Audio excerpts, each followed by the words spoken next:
Welcome, everyone. We're excited you joined us today. We're ready to confirm a Supreme Court justice who will fight for all of us. This is a moment of celebration and a moment for us to welcome a new wave of activists into the fight for fair courts.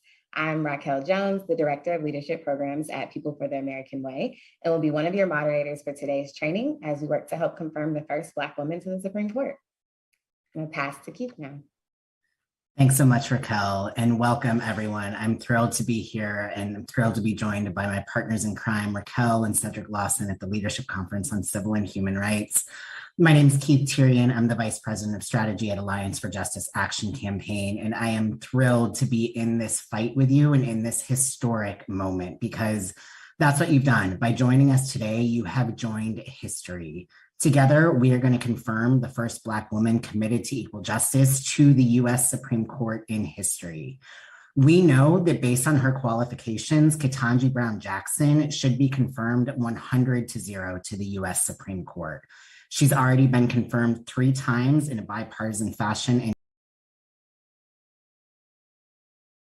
based on the merits alone, she is eminently qualified and will be a true justice for all and bring our court one step closer to reflecting the country that it serves and protecting the rights of all of us and not just picking and choosing the wealthy and powerful.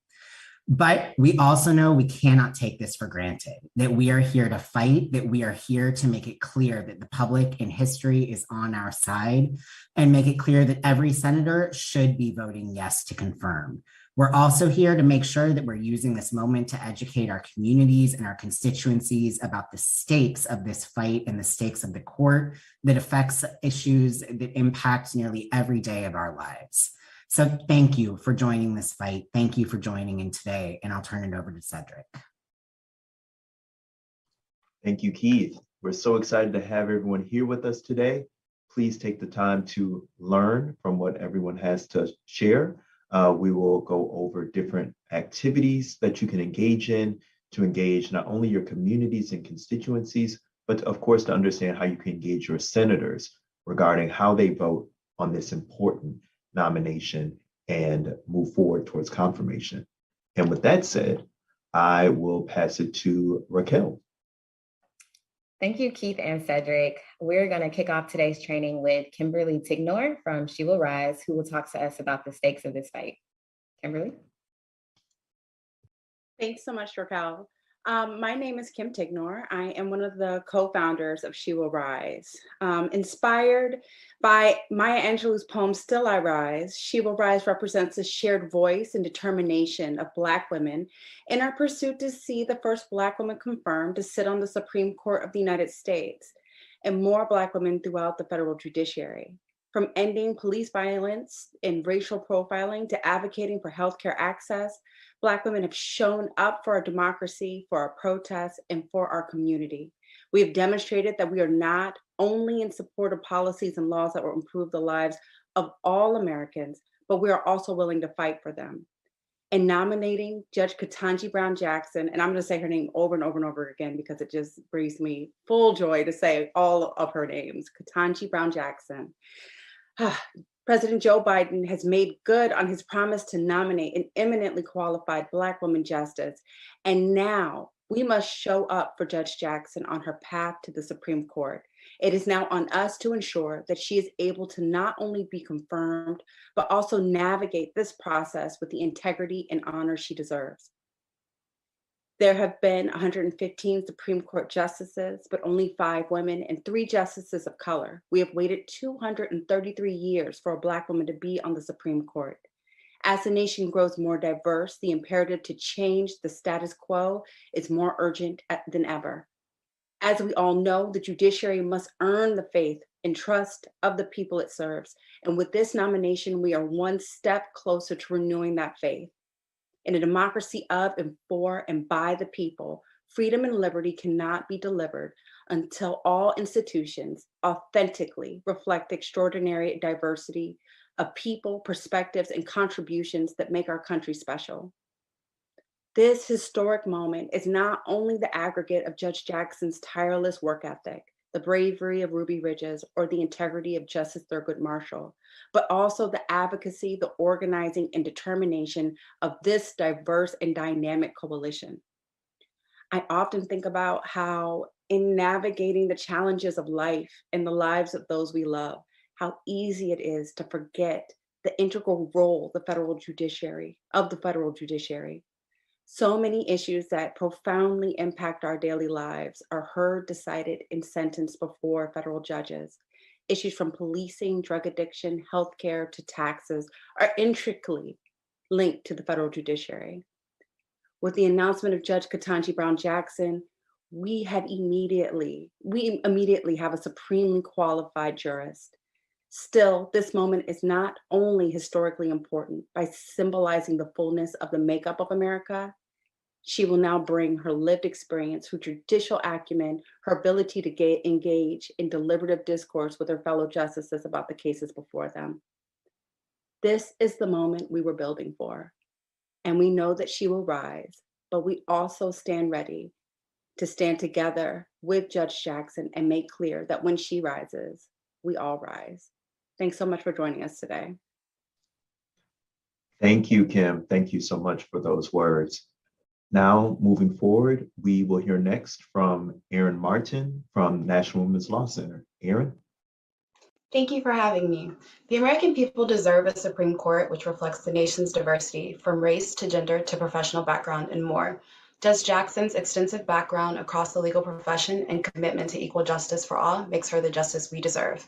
And we at the National Women's Law Center are so excited to fight for her confirmation to the Supreme Court, where she'll be the first Black woman justice ever. I'm excited to be here with you today because digital actions are such a powerful tool to fight for the justice we deserve, and it's an effective and efficient way to push for Judge Jackson to be confirmed. A healthy democracy depends on people like us to hold our elected officials accountable and to let them know what issues are important to us. Your actions engaging on social media to drive calls and letters into the Senate about why we want to see Judge Jackson on the Supreme Court is so vital. Our senators track calls and letters to gauge what they need to push for and speak up about publicly. So if we don't push and amplify our voices online, we'll easily get drowned out by the other side. And far too often, we and our elected officials hear from a very vocal minority opposing equal justice for all and the things that we all care about. So it's important that we let Congress know how much the Supreme Court, reproductive rights, voting rights, gender justice, and racial justice matter to all of us. Digital actions to drive calls and letters into Senate offices lets our senators know there's broad support to confirm Judge Ketanji Brown Jackson to the Supreme Court, and that they need to champion our issues and loudly champion the nomination of Judge Jackson to the Supreme Court on the Senate floor, on social media, and in the press in their interviews. Thank you. Thanks so much, Erin, for sharing why it's so important that everyone tuned in today and continues taking action. Next, we'll hear from my colleague, Alliance for Justice Action Campaign Senior Legislative Counsel, Kimberly Humphrey. Kim? Hi, everyone. It's so good to see you. It is my absolute pleasure to be here and tell you a bit more about this phenomenal candidate, Judge Ketanji Brown Jackson. I'm with Kim. I love saying that name, so you will hear me saying it again and again. I'm going to start with the fact that Judge Ketanji Brown Jackson is one that's been on the bench since 2013. And this is actually pretty unique. So she brings with her, while she is being elevated, more experience than several of the current justices. That includes Justice Barrett, Kagan, Roberts, and Thomas combined.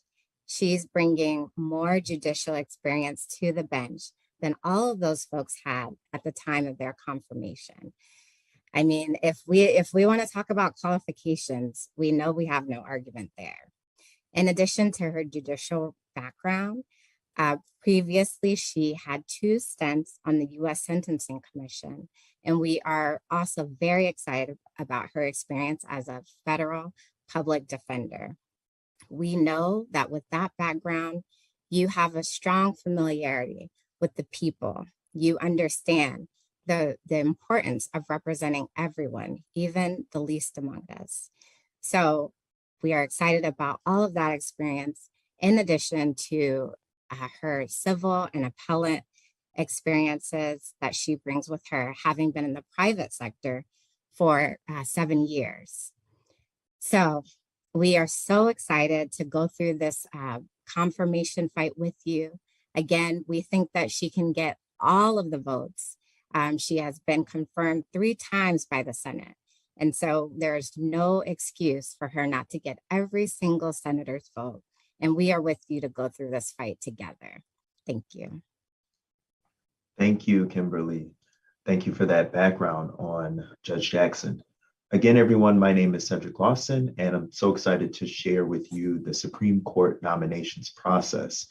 And I will start by sharing how a vacancy is often announced. And that is often announced through a retirement for a Supreme Court justice, or when a justice passes away.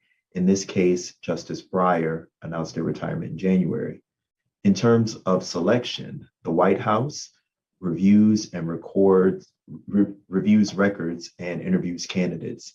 President Biden, considering that he is the president, directs individuals in the White House to help him in terms of figuring out who will be that nominee that he gets to decide as president.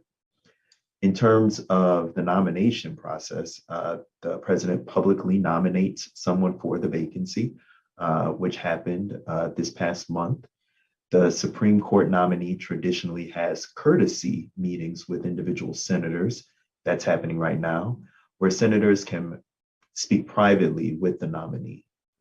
Additionally, nominees complete a Senate Judiciary Questionnaire, which summarizes their professional experience. The questionnaire is reviewed by senators and their staff and is publicly available. If you go to judiciary.senate.gov, you'll be able to find that SJQ, that Senate Judiciary Questionnaire there. Then what we're waiting for, which is slated to start on March 21st, is the hearing. The Supreme Court hearings usually last for a few days, including introductions, hearing from the nominee, as well as outside witnesses. This is the public's chance to hear from the nominee. So that will take place the week of March 21st, the 21st, 22nd, 23rd, and 24th. Then we move forward to questions for the record. After the hearing, senators can ask the nominee further questions in the questions for the record that the nominee responds to in writing. Then afterward, more Senate Judiciary Committee activity. There's the markup. The Senate Judiciary Committee holds an executive business meeting, also known as a markup, where it holds a vote on the nomination.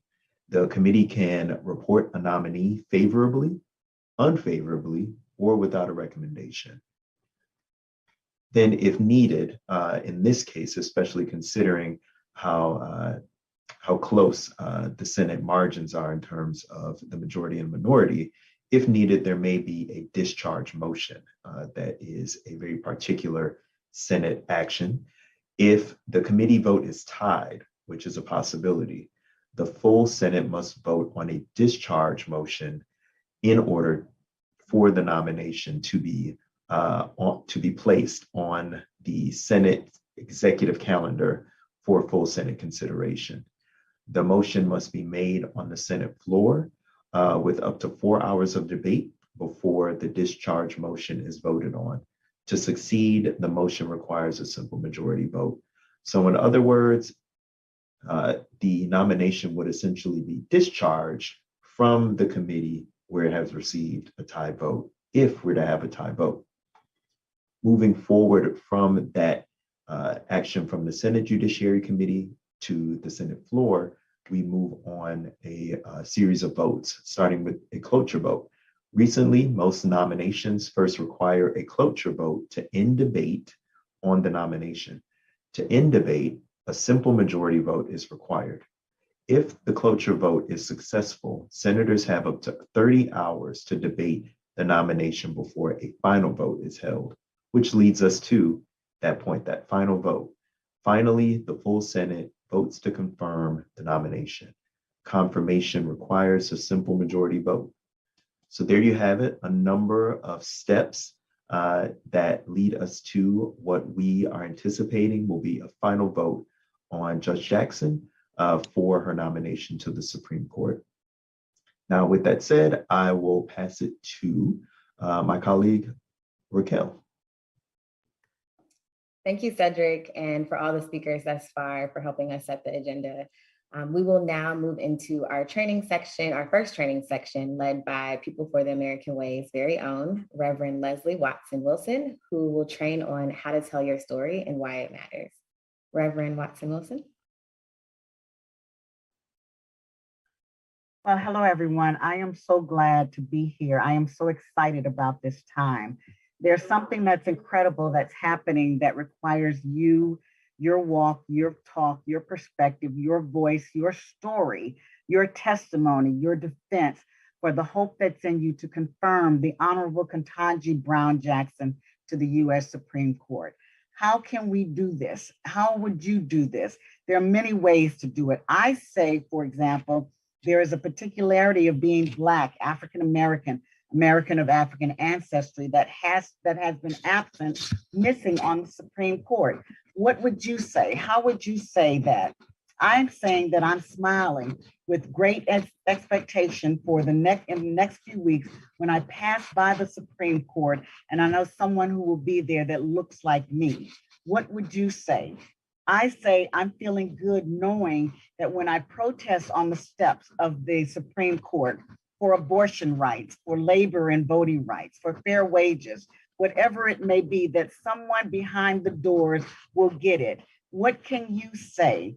Can you write about she who will benefit all Americans who deliberate and do decision-making on our highest court that will sharpen the perspective and that will be sharpened by the perspective and the persuasive power of a Black female justice? Can you write? Can you print? Can you post? Can you tell how important it is to you that she will be there for this and the next generation of young women, talented women, Black women? How will you say it? How do you speak your voice? How do you let people know what's happening with you, what you're feeling, what's resonating? Write about it. Speak your faith, speak your confidence, speak that you have her back. Will you express your feelings of joy and post that on your Facebook, on your social media platform, on your senator's social media platform, that there is something that's going on that you are a part of and that you have a joy that certain people didn't give to you, they don't understand, and they can't take away. Writing about it, posting about it, sharing it, letters to the editor, tweeting, whatever it may be. Dr. Martin Luther King Jr. said it best. He said, our lives begin to end the day that we become silent about things that matter. This nomination, this process, this confirmation for Judge Brown Jackson matters. It is time for us. You have to break the silence. You have to encourage yourself and encourage someone else to motivate them to take action, to call and to write their senators, to tell their story so that they will know that it is time for an affirming, confirming yes vote to come. So tell your story, testify, as we say in my faith tradition, create the conversation starter on this judicial nomination that matters. Celebrate by shouting it out, posting, printing, sharing your story, sharing your values, again, on your platforms, on those platforms for your senators, for news outlets. I want to hear from you. America needs to hear from you. We need to know about who you are and why this historic nomination of the Honorable Ketanji Brown Jackson is so important. Thank you. Thanks so much for those truly inspiring words, Reverend Watson Wilson. And next up, we'll hear from Victoria Kirby York, Deputy Executive Director of the National Black Justice Coalition. Hi, everyone. Thank you so much for being with us this evening. I get so fired up talking about the Honorable Ketanji Brown Jackson. So fired up that I want you all at home to be feeling the fire in the balls of your feet. So at home, as I say fired up, I want you to say ready for her. It's Women's History Month. So I really want you to get really excited. I used to say growing up, get crunk about it when you get to the her. Fired up, ready for her. I can tell y'all are getting into it. So when we talk about engaging your community, it's about what kind of nation do we want to be reflected in our court and in its decisions. And that's important community by community. Just like each and every one of us are a whole lot of things in one, right? I am Black, I'm a woman, I am same gender loving, I am a Christian, I'm a mother, I'm all these things at once. Our court also should have those experiences. Our Supreme Court should also have all of those things. And so when you communicate to those on social media and off of social media, speak plainly from your experience, from your life. How has the court impacted you? Are you someone who's been able to benefit from the Affordable Care Act because the US Supreme Court upheld it? Talk about that. Are you a person like me who is a same gender loving person who was able to marry the person you love, the love of your life, because of the court, or are now able not to be fired from your job because of the court?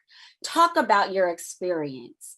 If you are able to have the kind of reproductive health care that you need because of Roe versus Wade, or able to seek an abortion and not have the government in your uterus, talk about the court's impact on your life. Engage others. Talk to them about what it means to have someone on the bench that has a well-rounded experience when it comes to the criminal justice system, has an uncle who is or has served time behind bars, has another uncle who is a major law enforcement official, has been someone who's been a public defender and all types of different kinds of attorneys and judges, and have been on all angles of the court, and can talk about what it feels like to have cousins who have engaged in different aspects of our criminal justice system. You want someone who you don't have to guess understands how that case is going to impact different parts of who you are in different parts of your communities and families. And often you can tell by who's invited to their family cookout. And what we know just by looking at Judge Ketanji Brown Jackson's family, is that she has people of a variety of races, a variety of cultural backgrounds and experiences, a variety of careers, not just attorneys and folks who are in professional or white collar jobs. We know that she is someone who's going to be able to talk about your experiences from her own experience. But what's most important in this moment is that you mobilize and encourage your own community members and yourself to share your experiences, the impact of the court on your life. And in the tipping point moment that we're in with this nation today, that we're not going to go backwards like in 1896 with Plessy versus Ferguson, when separate but equal became the law in the land. But instead, we are going to move forward as a country with the multicultural democracy in government. And that really has to be shown in the United States Supreme Court. And we can do that with you. Let your US senators know who you are and why this case matters to you.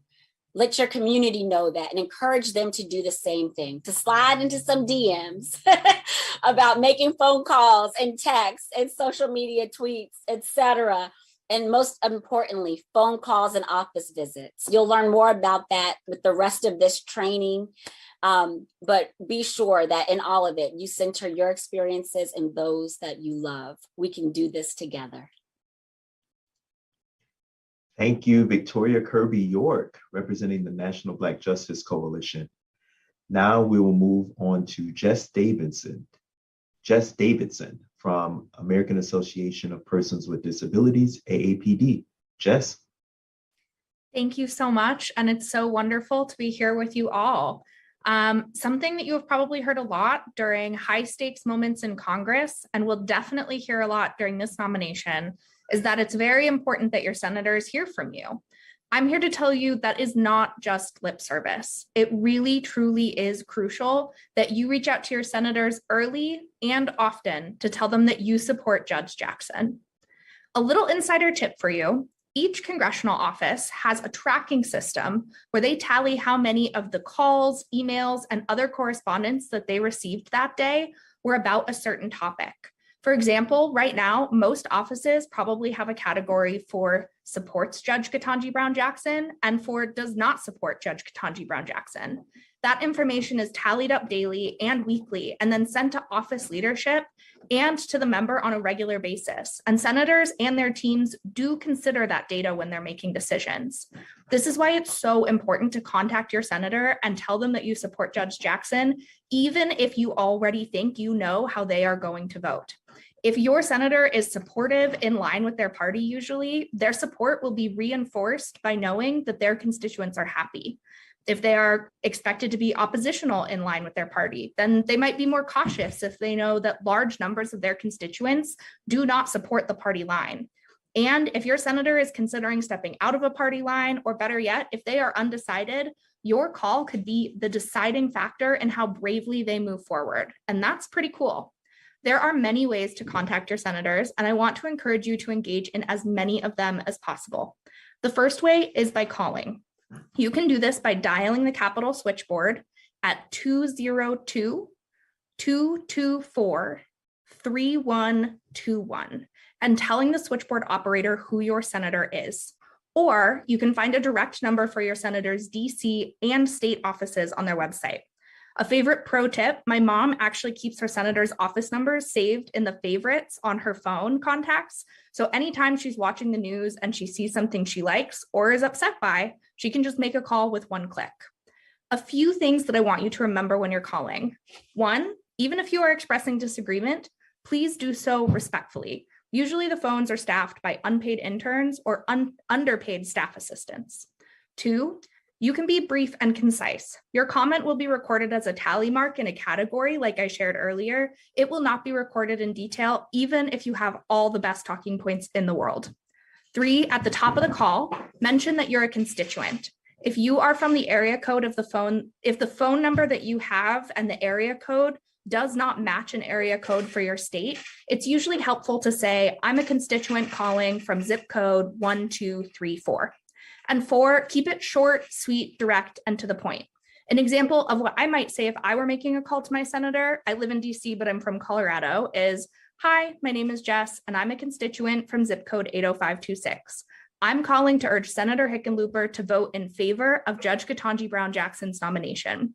As a woman who is queer, multiply disabled, Jewish, and a survivor of both gun and sexual violence, I know that Judge Jackson is a nominee who sees me and my communities. She is eminently qualified and would bring our country just a little bit closer to its ideal of justice for all. I hope Senator Hickenlooper will support her enthusiastically. Thank you.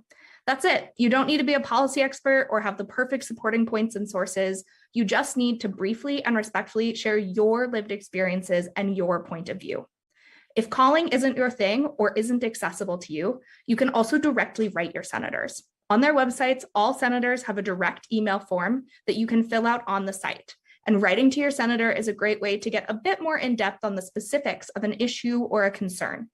All senators have staff members who are paid to respond to written correspondence, including about specific policy matters. And in addition to writing and calling directly, many advocacy organizations, including those on this call, often have advocacy tools on their websites as part of these digital campaigns. Usually it's a form where you put in your zip code, contact information, and a comment or sign on of some sort. For example, right now, if you go to the Leadership Conference's website at civilrights.org/action-center, there are multiple issue campaigns where you can write your representatives with just one click. These might look like it's an easy way for an organization to get your contact information, but I'm telling you, they're very important and really work. They're hosted by professional digital tools that make it easy to engage with on the front end. That's the one click, but then are sent to congressional offices in ways so that they can tally, like we mentioned earlier. They are designed to be as easy as possible and maximized with impact for advocacy. So fill them out whenever you see them. To recap, call your senators directly and respectfully by finding their office phone numbers or by calling the Capitol switchboard. Again, that number is 202-224-3121. If calling isn't the best way for you personally to reach your senators, then email them using the forms on their website. And whenever you come across an advocacy form from organizations like AAPD, the Leadership Conference, NWLC, and the other great groups on this call, make sure to fill them out. Thanks so much. Thank you for emphasizing the importance and explaining how to contact our senators, Jess. We will now hear from Amy Adams from Progress, Iowa on how to write a letter to the editor. Amy? Hi, everyone. I'm so glad to be here, and I'm just excited to be a part of this amazing movement to confirm Judge Ketanji Brown Jackson to the Supreme Court. Writing a letter to the editor is a great way to reach a broad audience of people, and many times they don't share the same viewpoints as you. You can educate them, you can persuade them, and as others have mentioned, letters to the editor are tracked by your electeds. So your senators will have staffers that are looking to see how these letters are appearing in newspapers. Are people supporting or are they opposing? So this is a great way to get the word out that we want to support the confirmation of Judge Ketanji Brown Jackson. So what does that letter to the editor look like? How do you put it all together? So the first thing you want to consider is a point. Why is this important? Remember to keep it focused. Stay on the issue. Use unifying language. Use shared values. You want to bring others into the conversation. You don't want to push them out. So what that might look like, your point. We need judges on the bench who have a diversity of backgrounds informed by real life experience, who will ensure equal justice for all and protect the rights of all of us. We also want to state what the problem is. Why is this an issue? Why should we address it? Well, the problem is this. For too long, Black women have been denied the opportunity to serve on our nation's highest court, the Supreme Court. The next part of your letter is a great place to put a personal example. How would this confirmation impact me? And how would this impact people like you? Put in a personal story. Another example is how would this impact everyone? Well, we need fair-minded justices who will protect the rights of everyone, not just the wealthy and powerful. And then finally, the last part of your letter should be a call to action. And your call to action should be calling on your senators to swiftly confirm Judge Ketanji Brown Jackson to ensure that we create a more just system for all now, and for future generations. So after you've finished, go ahead and click send and keep an eye out for that letter to the editor to appear in your local newspaper, either in print or online. Thanks. Thanks so much, Amy, for sharing how to write the letter to the editor. Next, we'll hear from Jody Raven, Chief Policy Officer of the National Council of Jewish Women, about how to meet with your senators. Thank you so much, Keith. Hi, everybody. I'm Jody Raven, Chief Policy Officer at National Council of Jewish Women.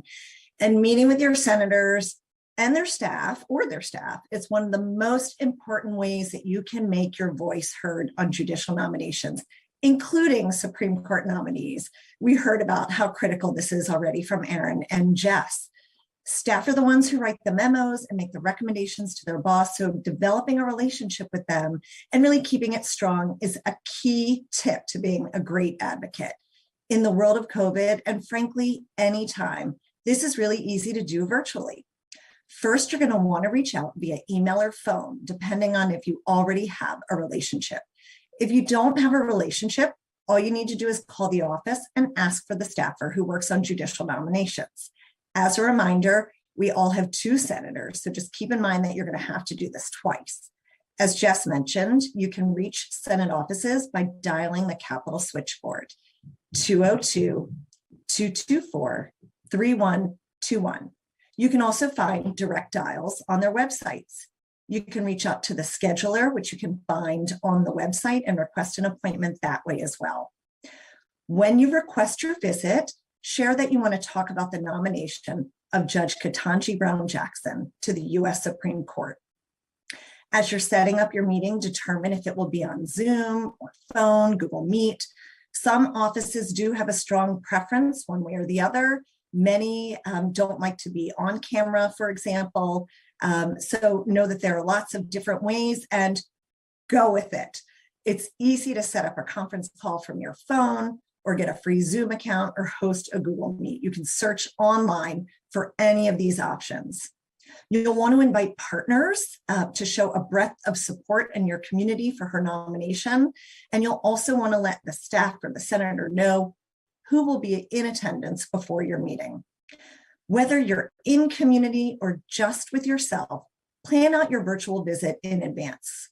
A good way to do this if you're meeting with partners is to set up a call or a Google Doc.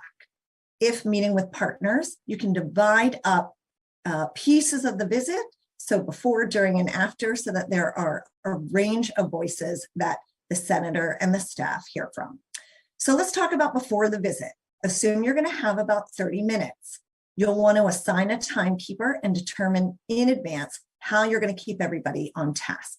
Are you setting up a text chain or an email chain? Are you sending direct messages in Zoom if you're using that? You'll want to assign a note taker, and you're going to want to do some prep work to see how your senator voted on Judge Jackson in June for her nomination to the DC Circuit. You can look at their social media to see if they posted anything about her or about the courts. So much of this is easy to do with an online search. It will also help you determine what voices need to be in your meeting and what messages you need to lift up. So once you get to the visit, you're going to want to start with introductions. Who is in the Zoom room, along with the organizations? Be sure if you're meeting with staff to give them time to introduce themselves and share their portfolio of issues. Begin with why you're there. Share that you support the nominee and share supporting information about why. You can think about relevant pieces that have been written in your local papers or leaders from your state who support Judge Ketanji Brown Jackson that you might also want to lift up. Ask questions relevant to your senator. Do you think you'll support her? Why or why not? Ask if there's specific information you can share that will be helpful. If it's a supportive Senate office, offer ways that they can be helpful. They can speak on the Senate floor, write an op-ed, lift up Judge Jackson on social media, talk to their colleagues who might be on the fence. No senator is off the hook. There is always something that they can be doing to help get Judge Jackson confirmed. If it's an unsupportive office, be sure that you have a respectful back and forth. If you need to, use tactics like let's agree to disagree or pivot to other parts of your agenda, but be sure to leave the door open to future conversations. If they ask you a question and you don't know the answer, never guess, just mention that you'll get back to them, and wrap up the meeting with a restatement of next steps. Last, always thank them for their time. And then after the visit, you'll want to send a thank you note with a promised follow-up and share any meeting notes or highlights with colleagues in your office and those of us who are here with you today.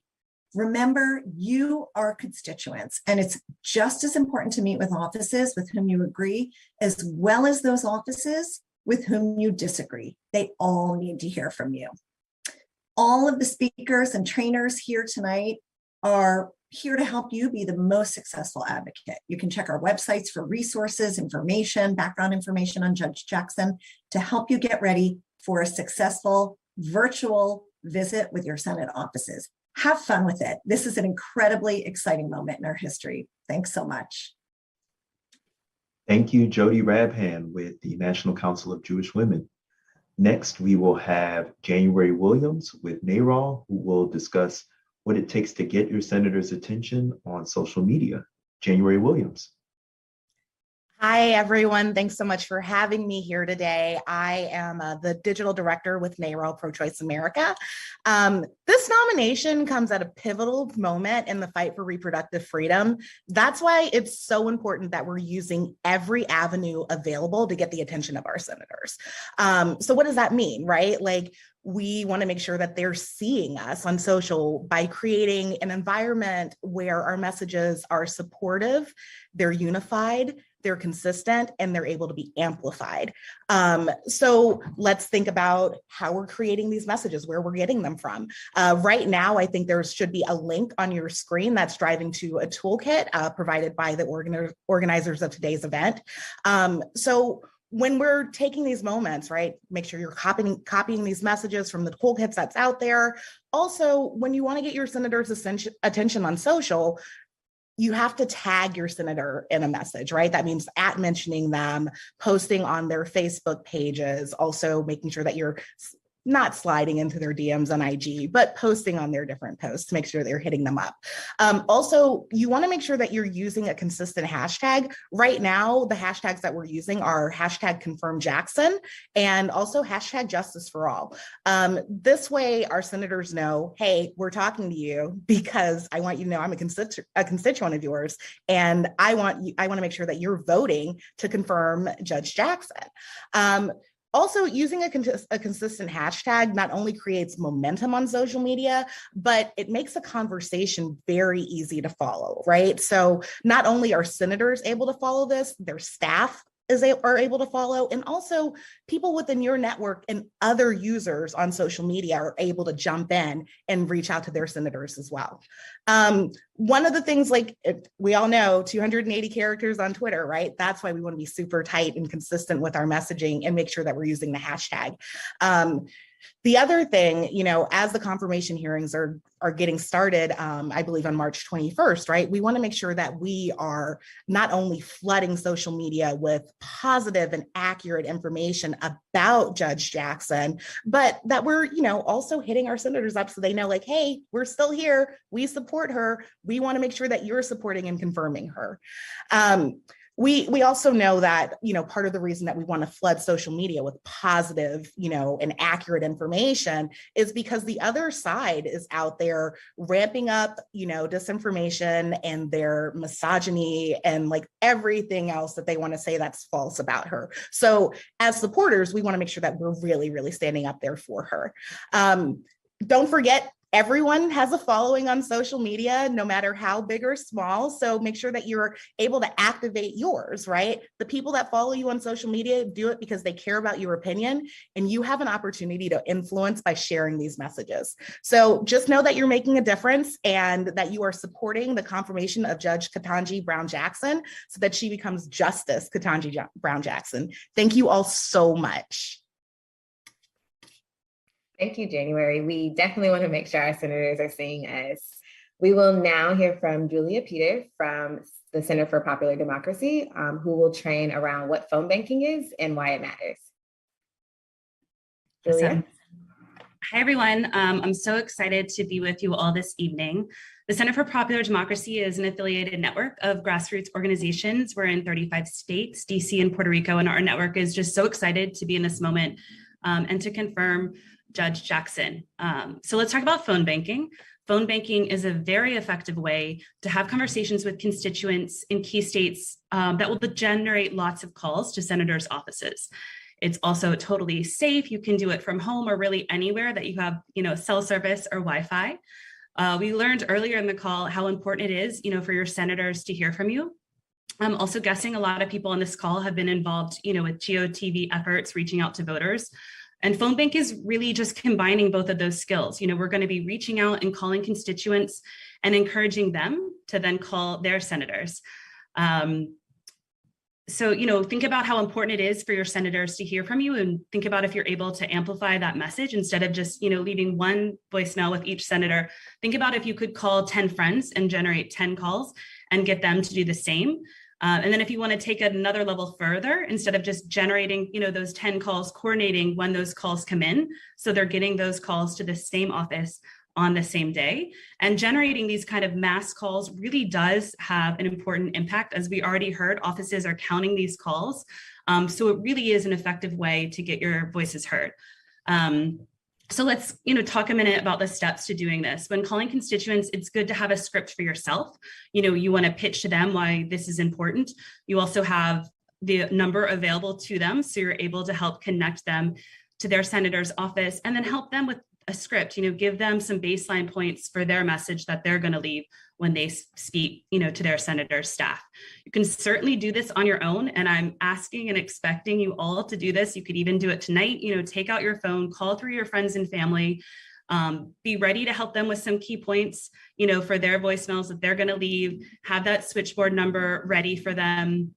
As some others said, slide into DMs, go to all your Facebook friends, hit up everyone we want to generate really as many calls as we can. The phone should be ringing off the hook. But I'll also offer to you, if you want to do this on a larger scale, the Center for Popular Democracy would love to help you do that. We have a dialer program that we can use online to make calls. We're able to generate lists of people who are likely to want to participate. So you can get 10 friends together who want to do a phone bank. You can email me and we'll work together to set up a phone bank in that state, where we'll be able to call through constituents, like I said, who are likely to want to engage in this, and we'll be able to directly transfer them to their senator to make those calls.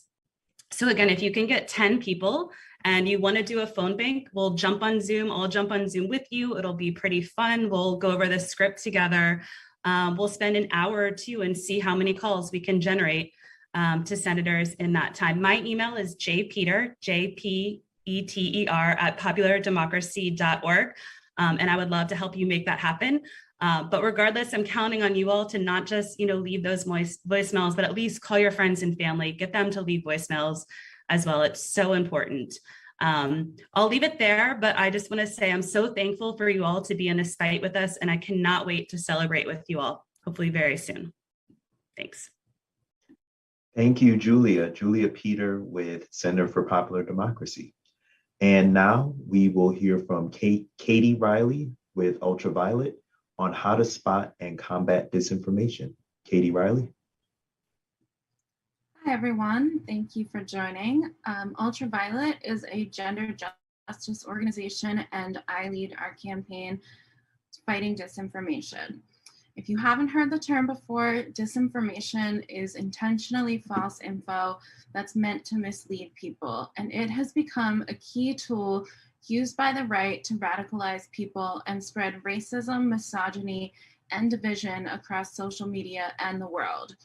Disinfo works hand in hand with existing cultural bias and is most often used to attack Black women, women of color, disabled people, LGBTQ people, and other marginalized communities.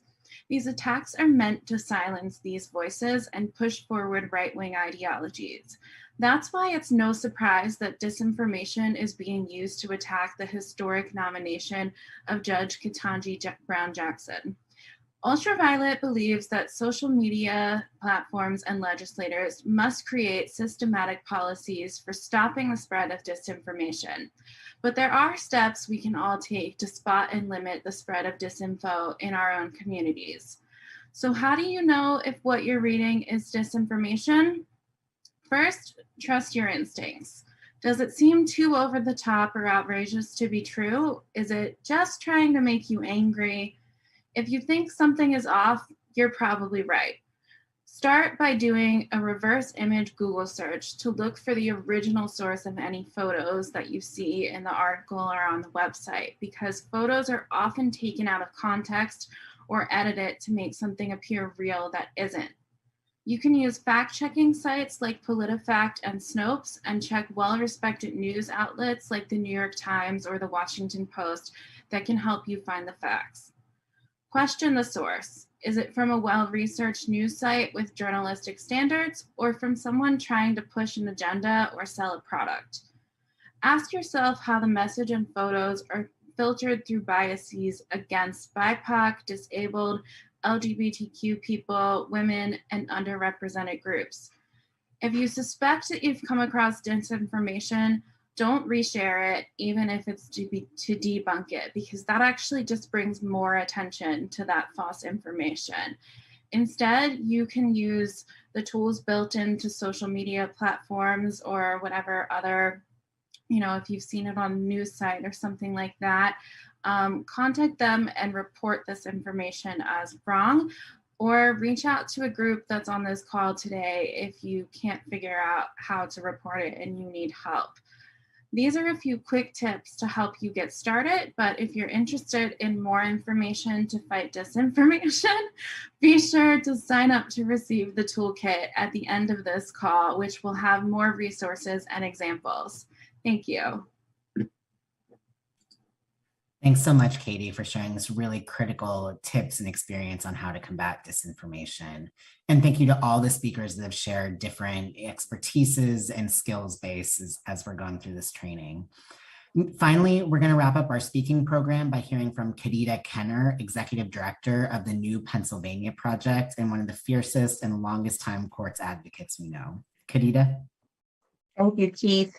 Good evening, friends. I'm joining you today a mere 25 minutes from the birthplace of American democracy and Independence Hall, Philadelphia, Pennsylvania, and I'm here to present the notes from the ground. I'm proud to report that your organizational partners on the ground and in-state are ready and eager to ensure the immensely qualified Judge Ketanji Brown Jackson is confirmed to the United States Supreme Court without delay. When you're someone like myself with the name Kadida, you just can't get enough saying the name Ketanji.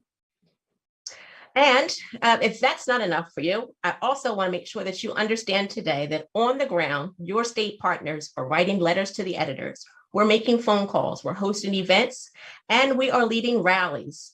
We're speaking to stakeholders about what's at stake. And just today at lunchtime, I was outside Senator Pat Toomey's office with dozens of my friends and calling on the senator to listen to his constituents and the groundswell of public opinion and vote yes to confirm Judge Ketanji Brown Jackson, a justice for all. As a longtime advocate for fair and independent courts, people ask me why I do this work while I put tens of thousands of miles on my car. And it is because I don't want my mother to leave this earth without seeing the first Black woman sit on the United States Supreme Court.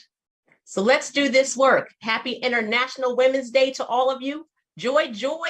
Let's confirm Ketanji Brown Jackson to the United States Supreme Court.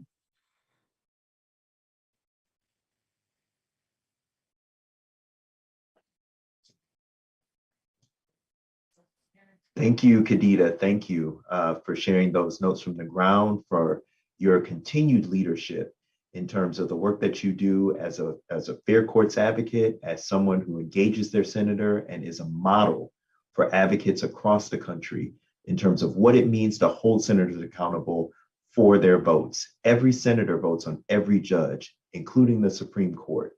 So now is that time. 100 senators can vote to confirm Ketanji Brown Jackson, considering the qualifications of this nominee. while we have this historic nomination in play, the first Black woman to sit on the Supreme Court, I'm equally as excited about the fact that we have a nominee who has had experience as a public defender, who has been at the district court as well as circuit court level, and who understands the importance of justice reform, criminal justice, in regards to the federal judiciary. We're so excited for this nomination, and it's a joyous occasion for us all to take part in this campaign and what it takes to win at this moment. So please engage your senators in all the ways we've shared. Be creative in what it takes to engage your senator, and know that there is a community of advocates, of activists, of leaders, folks who just may call once, who are taking that first step to hold their senators accountable regarding this important nomination. Every senator votes on every judge. That means if you have a senator, they have a vote, and you hold them accountable for that vote. I pass it to Raquel. Thank you, Cedric. And thank you again to all of our brilliant speakers and to you all for joining us. This truly is an exciting historic time. Reminder to click the linked toolkit for more resources on how to plug in. And let's get Judge Ketanji Brown Jackson confirmed as the first Black woman to the Supreme Court. I'll pass the key to close. Thanks so much, Raquel. Thank you, Cedric. And again, thank you to each and every speaker that joined us to share your inspiration, your expertise, and your skills with us today. And most of all, thank you to everyone who tuned in, who joined, who signed up.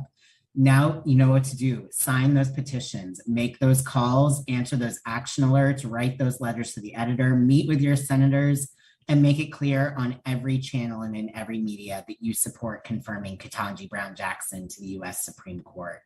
With your help, we will celebrate this historic confirmation. With your help, we will mount the fight worthy of this incredible nominee to have her back throughout this process and to lay the groundwork for all of the other history-making nominees to come, both to the Supreme Court and every level of our federal courts where it truly matters. So thank you for joining. Sign up, join the organizations that you've heard from today, join your community organizations doing the work on the ground, learn more, and above all, take action. Make it clear that you care about the future of our Supreme Court and you care about who sits on the highest court in the land. Thank you so much. We're all looking forward to celebrating with everyone here together.